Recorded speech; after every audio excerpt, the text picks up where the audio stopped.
السلام علیکم، میں ہوں فرت عباس شاہ، آپ دیکھ رہے ہیں لاہور ٹی وی۔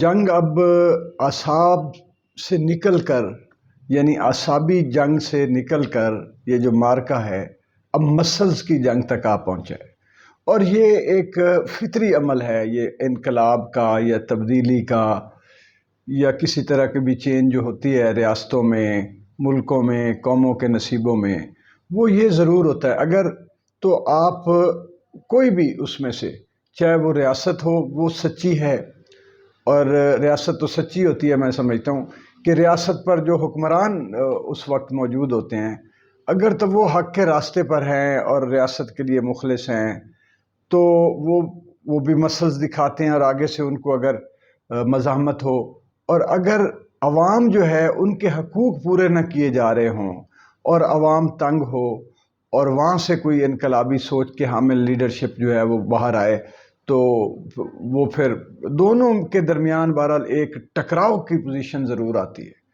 اور جیتتا وہی ہے جس کے مسلز اور جس کے حوصلے مضبوط ہوتے ہیں۔ ابھی جو ہے وہ جنگ جو ہے وہ اعصاب سے نکل کے چلی گئی ہے، اعصابی جنگ کی صورتحال سے نکل کے اب مسلز کی جنگ پہ آ پہنچی ہے، اور اس سے اگلی پھر ہمت، قربانی، ایثار کی جنگ ہے، اگلا تیسرا مرحلہ وہ ہوتا ہے۔ تو ابھی تو خیر چلیں دیکھیں کیا بنتا ہے صورتحال۔ ایک طرف تو اب یہ جو شروع ہو گیا، یہ میرے لیے تو کوئی خلاف توقع کام نہیں ہوا کہ ان کی گرفتاری ہو گئی ہے شہباز گل صاحب کی، یا اس کے بعد مزید جو ہے وہ چودھری وہ کیا کہتے ہیں شیخ رشید صاحب کے گھر چھاپے مارے جا رہے ہیں، یا دوسری لیڈرشپ جو ہے، یہ انہوں نے کرنا ہوتا ہے۔ جو ریاستی طاقت جن کو حاصل ہوتی ہے حکمرانوں کو، وہ ایویں نہیں حکمران بن جاتے، بلکہ وہ جو میکاولی کی پرنس ہے اس میں تو آمریت کے اور رول کرنے کے ایسے ایسے خوفناک اصول بتائے گئے ہیں کہ جس میں بھائی بھائی کو بھی اڑا دیتا ہے حکمرانی میں۔ آپ دیکھ لیں تاریخ میں، بادشاہوں کی تاریخ دیکھیں، بھائیوں نے بھائیوں کو مارا، باپ نے بیٹے کو مارا، بیٹوں نے باپ کو مارا، اقتدار چیز ایسی ہے۔ لیکن یہ ہمارے اب ملکوں میں جو ہے وہ دوسری اور طرح کی ایک جنگ ہوتی ہے، رسہ کشی ہوتی ہے، سیاسی زیادہ پولیٹیکلی رہتی ہے، اور انقلابی تو آخری انقلاب تو انقلاب ایران ہی تھا، انقلاب روس کے بعد۔ تو وہ انہوں نے بہرحال دیکھیں کتنی قربانیاں دیں، کتنی ریزسٹنس انہوں نے دکھائی، اور ابھی تک دکھا رہے ہیں۔ یہ نہیں کہ ان کی جان چھوٹ گئی ہے، کیونکہ رد انقلاب اور کاؤنٹر ریولوشن جو قوتیں ہوتی ہیں وہ بھی باز نہیں آتی ہیں، اور اس وقت تو وہ بہت زیادہ پوری دنیا پر ان کا جو ہے وہ قبضہ سمجھ لیں، ان کی قوت سمجھ لیں، ان کا تسلط سمجھ لیں، وہ ہے، ان کے وسائل بڑے ہیں۔ اس میں ہمارے جیسے ملک کا کسی کا بچا کے نکل جانا، یہ اللہ کی مدد کے سوا بالکل نہیں ہو سکتا، اور اسی لیے یہ ناممکن اس لیے نہیں ہے کہ رب تعالیٰ نے انسان کو جو ہے بڑی طاقتیں دے دی ہیں، لیکن وہ رب نہیں بن سکا۔ انسان اللہ تعالیٰ نہیں ہے، وہ قدرت جو ہے وہ اللہ تعالیٰ کی ذات جو ہے وہی ہے۔ تو یہ ایک جو ہے چانس ہے، اور دوسرا جو ایک فطرت کا بہاؤ ہوتا ہے وہ ہمیشہ سموتھ نہیں چلتا کہ اوپر عروج پہ پہنچ گیا، وہ ایب اینڈ فلو ہے، کبھی نیچے، کبھی اپ، کبھی ڈاؤن، کبھی اپ۔ تو عروج کو زوال اور زوال کو عروج آتا ہے۔ پاکستان پچھلے 75 سالوں سے جو حالات دیکھ چکا ہے، وہ آہستہ آہستہ اس نے زوال کی طرف ہی دھکیلا ہے ملک کو، عوام کو۔ تو ظاہر ہے کسی وقت تو اٹھنا ہی اٹھنا ہے، یہ تو قانون فطرت ہے، یہ تو ہو نہیں سکتا۔ یا پھر یہ ہوتا ہے کہ جو تباہ حال قومیں بھی ہوتی ہیں، جو ملیہ میٹ ہو جاتی ہیں، پھر وقت لگ جاتا ہے لیکن وہ بھی اٹھتی ضرور ہے۔ جاپان کی مثال ہمارے سامنے ہے کہ جس نے ایٹم بم کا جو ہے وہ بیچاروں نے سہنا پڑا، سانحہ جو ہے وہ اتنا بڑا سہا، لیکن پھر وہ اٹھے۔ وہ چائنیز جو ہے یہ انقلاب سے پہلے جی بالکل ایسے رلی ہوئی قوم تھی کہ تصور نہیں کیا جا سکتا۔ تو یہ چیزیں تو وہ ہیں۔ ابھی جتنی مباحث اس وقت چل رہی ہیں، لوگ میرے دوست ہیں رؤف کلاسرا صاحب، انہوں نے ویلاگ کیا ہے نہ چاہتے ہوئے بھی حالات کی وجہ سے ملکی امریکہ سے، تو انہوں نے کہا کہ جی لوز بال پھینکی گئی ہے، اور اندر سے اب جو ہے کچھ وزیر جو سابقہ وزیر تھے وہ عمران خان کو کہہ رہے ہیں جی ہمیں کچھ باؤنڈریز جو ہے وہ کیا کہتے ہیں کہ ان کو باؤنڈریز کو کچھ ہمیں جو ہے نا ان لائن یا ڈیزائن کر لینا چاہیے، انسرکل کر لینا چاہیے کہ ہم اتنا جائیں اتنا نہ جائیں، یہ کرنا ہے وہ نہیں کرنا۔ یہ ڈسکشن جو ہے وہ ہوتی رہتی ہیں پارٹیوں میں، اور ہر طرح کا نقطہ نظر آنا چاہیے، نہ آئے تو کلیئرٹی نہیں آتی۔ یہ کوئی اتنی بڑی بات نہیں ہے، نہ اس کا مقصد یہ ہے کہ پارٹی میں کوئی اختلافات ہو گئے۔ جتنی زیادہ بحث ہوگی، جتنے زیادہ مختلف پوائنٹ آف ویوز آئیں گے اور مختلف فکر اور خیالات جو ہے، مختلف النظریہ خیالات، کہ کوئی اپنا کچھ کہے گا کہ ہم سے یہ غلطی ہوئی، کچھ کہے گا جی یہ ہونا چاہیے، کچھ کہے گا یہ نہیں، اختلافات، لیکن وہ اختلافات برائے اختلافات نہیں ہوتے، وہ ہوتے ہیں کہ اتفاق پر پہنچنا ہے۔ تو وہ ڈسکشنز میں ہر طرح کا پوائنٹ آف ویو آ رہا ہے، تو یہ کوئی بڑی بات نہیں ہے۔ وہ تو ورنہ تو لوگ کہتے ہیں جی وہ دونوں بھائی آپس میں لڑ پڑے ہوئے ہیں، خاندان آپس میں، نون لیگ شین لیگ وہ سارے علیحدہ ہو چکے ہوئے، تو یہ نہیں ہوتا۔ اصل رزلٹ یہ ہوتا ہے کہ آپ آخر پہ اکٹھے رہیں، متحد رہیں، اور اگلا لائحہ عمل متفقہ طور پر بنائیں، اور ہر بندے کی رائے کو اہمیت دینا بھی ضروری ہوتا ہے۔ یہ it's not a big deal, یہ اس کو میں ان سے متفق نہیں ہوں، اپنے جو کلاسرہ صاحب ہیں رؤوف بھائی۔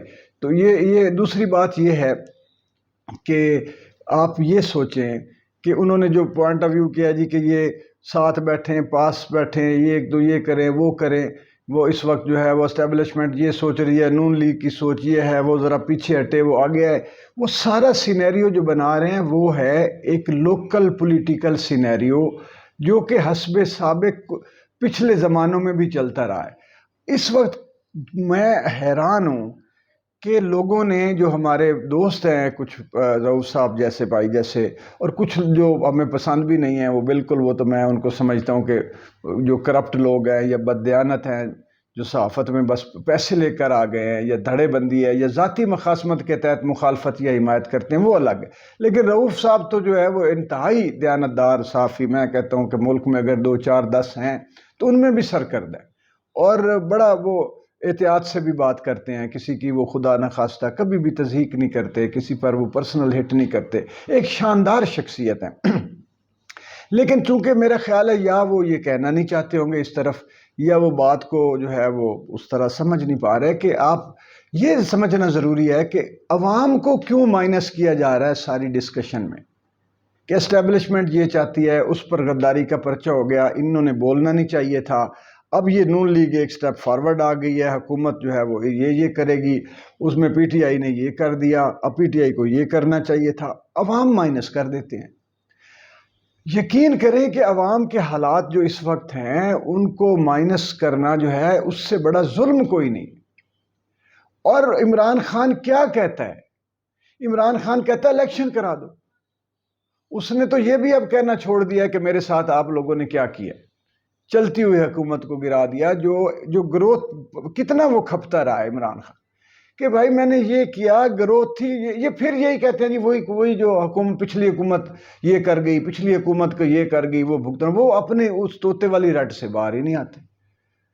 اب چونکہ اس وقت اچھا ریجیم چینج، چونکہ وہ پروسیس ابھی کمپلیٹ نہیں ہوا، چل رہا ہے، یہ 3 پیچھے وجوہات، مین آبجیکٹیوز ہوتے ہیں کہ سیاسی تسلط، معاشی تسلط، اور اس کے بعد آتا ہے اسٹریٹجک تسلط، اور یہ عام طور پر تینوں اکٹھے جہاں پہ ہو جائیں تو وہاں پھر وہ کوئی امریکہ ہو یا کوئی ہو ملک، وہ پھر ریجیم چینج لے آتے ہیں۔ جو ہوتا ہے نا، ایک تو پولیٹیکل تسلط ہو گیا، اسٹریٹجک ہو گیا، کہ جی یہ ملک جو ہے وہ اس وقت ہمیں یہاں پر مصر میں ہماری حکومت ہونی چاہیے، اس کی ضرورت ہے، اس لیے مرسی کو ہٹاؤ اور اپنے پسندیدہ حکمرانوں کو اوپر لے کے آؤ، کیونکہ یہ سارا اس وقت پولیٹیکل بھی اور اسٹریٹجک بھی یہاں پہ ضرورت ہے۔ اسی طرح کوئی جو ایک تھا جو سوویت نہ جو سوشلسٹ اسٹیٹ تھی، بہرحال جو بھی وہ ایک تھا جو امریکہ کے پاس ہی کہیں، ان کو انہوں نے نظریاتی طور پر چونکہ وہ اس وقت مضبوط تھے اور ایک معاشی طور پر مضبوط تھے، اس لیے وہاں پہ رجیم چینج لا کے اس ملک کو کمزور کر دیا گیا۔ ترکی کا ایک علیحدہ معاملہ ہے کہ وہ بھی اس وقت یورپ کے کنارے پر ہے اور مسلمان ریاست ہے۔ یہ پاکستان میں اسٹریٹجک بھی صورتحال ہے، پولیٹیکل بھی ہے، نظریاتی جو ہوتی ہے، اور اس کے بعد ہے معاشی۔ آپ یہ ساری صورتحال دیکھتے ہوئے ملک کی IMF کو مت بھولیں۔ IMF ہمیشہ اس ملک میں گھس سکتا ہے، یا یہ قرضے بیچنے والے جتنے ادارے ہیں سود پہ جو قرضہ بیچتے ہیں، جب تک کوئی کسی ملک کی معیشت خراب نہ ہو. اور معیشت خراب ہوتی ہے عام طور پر پولیٹیکل انریسٹ اور ٹرموائل سے. پولیٹیکل انریسٹ اور ٹرمائل ہی وہ ہے جو معیشت کو دھڑم سے نیچے گراتا ہے. معیشت دھڑم سے نیچے گرتی ہے تو پھر یہ آ جاتے ہیں ہیلپ کرنے کے، آپ کو جو ہم سپورٹ دے رہے ہیں، آپ کی مدد اور احسان کر رہے ہیں، حالانکہ انہوں نے اپنا کاروبار کرنا ہے سود والا.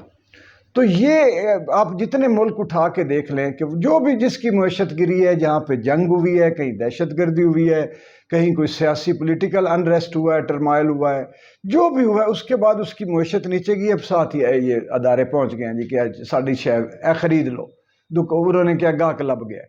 تو یہ ان کو نہیں بھولنا چاہیے. یہ کبھی نہیں چاہیں گے کہ ایک ملک جو پچھلے 50-60 سالوں سے ہم سے قرضے لے رہا ہے یہ ہمارے تسلط سے نکل جائے. امریکہ کبھی نہیں چاہے گا کہ جہاں ہماری ڈالر کی کھپت اور یہ وہ اور ہمارا جس وقت چاہیں پاکستان سے کچھ کرا لیں، وہ چائنا اور روس کے ساتھ کھڑا ہو جائے. کبھی بھی وہ نہیں چاہے گا. اور کبھی جو کیپٹلسٹ ہیں وہ یہ نہیں چاہیں گے کہ وہ دنیا میں کوئی ایک ایسی اسلامی نظریاتی ریاست قائم ہو جائے کہ دوسری ریاستیں اس کو فالو کر کے وہ بھی نہ پیچھے لگ کے ہم سے جو ہے وہ ہمارے چنگل سے نکل جائیں. تو یہ ساری چیزیں جب تک کوئی نہیں دیکھے گا اس وقت تک پاکستان کی صورتحال اس کی سمجھ میں نہیں آ سکتی. اب عمران خان صاحب وہ کہہ رہے ہیں کہ میں معاشی تسلط سے بھی نکالنا چاہتا ہوں ملک کو، تو اس کا مطلب ہے ان کو نہیں اچھا لگے گا. وہ کہہ رہے ہیں کہ میں نے اسٹریٹجک پولیٹیکل صورتحال جو ہے وہ ہم نہیں بدلیں گے تو ہمارا ملک ترقی نہیں کر سکتا. دوسری بات وہ رشیا اور چائنا کے ساتھ، اور یہ جو فائنانشیل بلاک بن رہا ہے ایشیا کا، اس کے ساتھ کھڑا ہونا چاہتے ہیں. تیسری بات نظریاتی ہے، وہ یہ بھی کر رہے ہیں. تو اب جتنی بڑی چیزیں عمران خان صاحب اٹھا رہے ہیں اتنی بڑا مسل، اتنی بڑی وزڈم، اتنی بڑی اسٹریٹجی چاہیے. یہ بالکل مت سمجھا جائے کہ صرف کوئی ہماری اسٹیبلشمنٹ یا یہ نون لیگ جو ہے یا پیپلز پارٹی یا یہ اس وقت جو ہے عمران خان کو فیس کرنا ہے اور ان کو ٹکرنا نہ.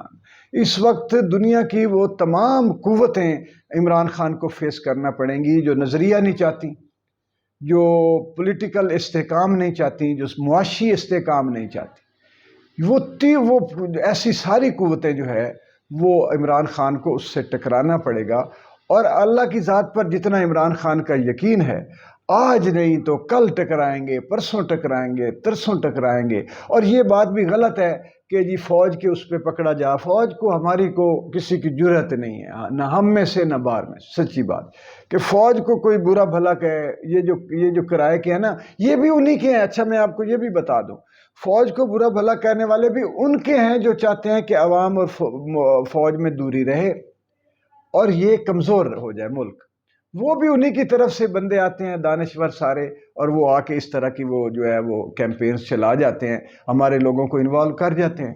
بچے بعض ایک ٹرینڈ چلتا ہے تو پھر سارے وہ اور کئی شروع ہو جاتے ہیں. تو یہ بھی ایک ان کا حربہ ہے، ٹول ہے. باقی یہاں پہ عمران خان جب یہ کہتا ہے کہ میرے سے زیادہ فوج کی ضرورت ہے، اور جنرل غفور کہتے ہیں کہ چیف آف آرمی سے زیادہ اہمیت فوج کی ہے، تو اس کا مطلب یہ ہے کہ بات تو کون مکر سکتا ہے اس بات سے. رسول اکرم صلی اللہ علیہ وسلم کے پاس فوج بنی نا، چاہے وہ 313 تھے، پھر بڑھتے گئے، پھر حضرت عمر، حضرت علی، حضرت عثمان، پھر سب آخر جو جنگیں ہوئی بغیر فوج کے تو اسلام بھی نہیں پھیلتا. تو اس لیے یہ تو بات، یہ بہانے ہیں.